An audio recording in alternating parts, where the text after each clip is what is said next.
What's going on, everybody? This is BroncoJuggalo coming at you today with a quick video. I have been caught up in Stephen King fever lately, and we have our Stephen King tag out right now for Bill and I, and it's also a contest, and there is a prize of some Stephen King films. Remember, if you want to enter the contest, all you have to do is make a video answering the tag, subscribe to my channel, and post it up to YouTube by midnight on the 30th of June. If you want to make sure that I see it, send a link to me in the comments section. So with that being said, I have decided to do my top 10 Stephen King films. Now, I talked about this in some previous videos. I am a huge Stephen King book fan. I own tons of his books, except for some of the newer ones I haven't gotten around to getting yet. And I absolutely love Stephen King's writings. There are a few of his movies I consider absolute classics, but 90% of the movies I've seen so far, growing up, Stephen King films, I thought that they did not live up to the books, and they just extremely disappointed me, so I have not been a fan of them. So, after so many disappointments, I just stopped watching most Stephen King movies altogether. Now, there are a few that are considered classics that, of course, I saw, and some that I really liked. But, for the most part, I just did not get into Stephen King movies. A while back, I bought a set of Stephen King movies off of eBay, and I did an unboxing on the end of my Batman video. And I'll put the link to that video so you can check it out. I decided to give a lot of these movies another chance. Some have surprised me, and some, exact same thing, or disappointed me even further, honestly. But I decided to go with 10 movies and let you guys know what I think are the best Stephen King films. Now, I do have a couple honorable mentions before I get started. I want everybody to keep in mind that with this list, these movies are ranked based on my enjoyment. It is not, I'm not saying they're the greatest movie of all time or anything like that, but I am saying this is the one. These are my favorites. These are the ones that I like the most. So with that being said, let's get on with the honorable mentions. I have two that I want to mention. The first is Stand By Me. Now, I know a lot of people love this movie and consider it one of the greatest movies of all time, and it is a very good movie. I enjoy it a lot. It just doesn't make my cut on this particular list. The second honorable mention I have is a newer movie called Gerald's Game, based off the book of the same name. It's a newer film, came out on Netflix, and I thought it was very well done, and I really liked it, and I really enjoyed it. In the Stephen King tag, I gave my answer for the most disturbing scene. The scene in Gerald's Game with the father and the little girl, and what he does with that little girl, is right up there as well as far as disturbing to me. But I didn't think about it when we were doing our tag video. This may be even more disturbing than that one. So getting on with my countdown. Coming in at number 10, we have the 2017 version of It. Couple thoughts on this. The 2017 version of It, in my opinion, is the original movie. The original It, as people like to call it, was a TV miniseries. It was not a feature film. In my opinion, that makes this film the original. Coming in at number 9, we have Pet Sematary. This film is disturbing, it's dark, and it's entertaining as hell. I absolutely love Pet Sematary. Coming in at the number 8 spot is Cujo. Cujo is an amazing film. I absolutely love what they did with so little. It truly does show the absolute magic of what a good story can do. Coming in at number 7 is a movie some people may think should be higher up on the list. I actually didn't see this movie till, well, not too long ago, really. The first time I saw this movie was about 10 or 15 years ago.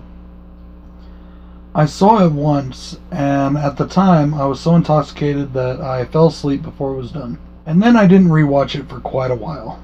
I got this movie about 5 or 6 years ago, rewatched it, and I absolutely loved it.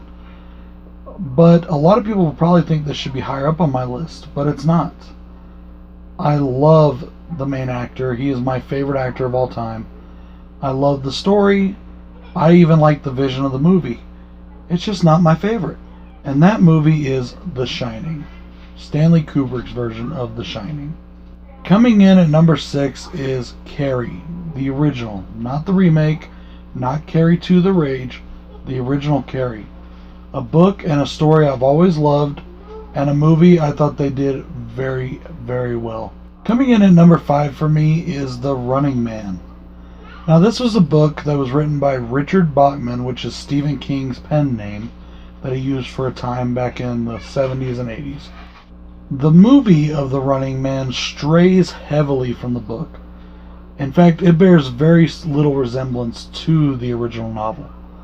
However, I absolutely love the movie. It's an Arnold Schwarzenegger film. It's a great, fun 1980s action movie, and it's a blast. Coming in at number 4 for me is The Mist. The Mist is a semi-newer film. I believe it came out in 2007, maybe 2008. But it's a movie that I absolutely love. It has Thomas Jane playing the titular character, and the ending is probably the most shocking ending in film. It's definitely at least in the top 3. I don't think I've ever heard anybody dispute that part of the conversation. It's just an amazing movie. Coming in at number 3 for me is The Stand. Some people like this one, some people hate it. I'm one of the ones that really loves it. I think they did such a good job on this miniseries, and I absolutely love it. And I love the book. I mean, they're both just great. And it brings back the character of Randall Flagg, who a lot of people don't know if you don't really pay attention. Flagg, or Randall Flagg, is actually a antagonist in many Stephen King books, all the way back to his medieval story of Eye of the Dragon. He's also the Man in Black from the Dark Tower series. A lot of people don't know that. Flagg is the Man in Black. Coming in at number 2 is one of my current favorite horror films. It just barely didn't make my top 10 horror movie list, but now that I go back and think about it, I almost wish I would have put it in there. But this movie is Children of the Corn. I have really become addicted to that movie over the last couple years. I really didn't get into it a lot when I was younger. This is one of the movies that changed for me. It's one of the films I saw when I was younger, thought it was not very good, especially the special effects, things like that. I did not like what they did with it in comparison to the book.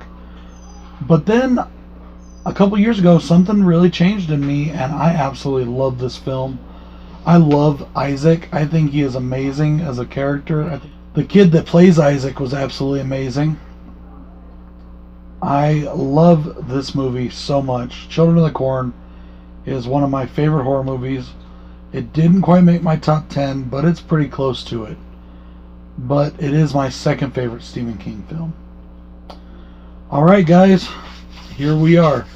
Numero uno.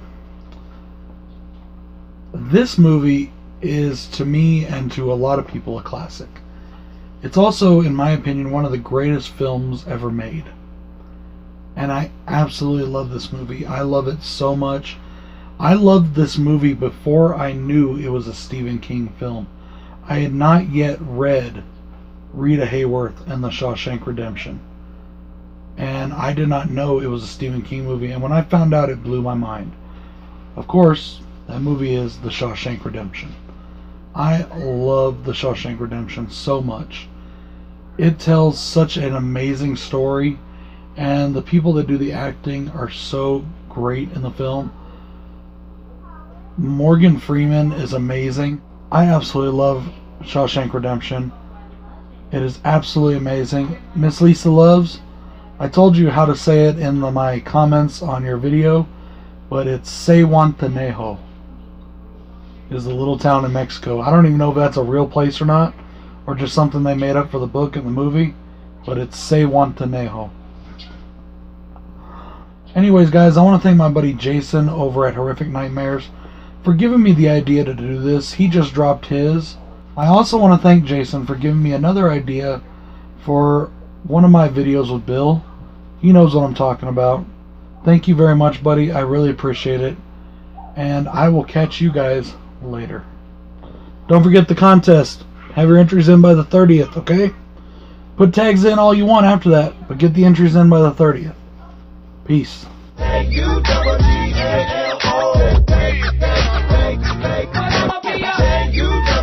BroncoJuggalo.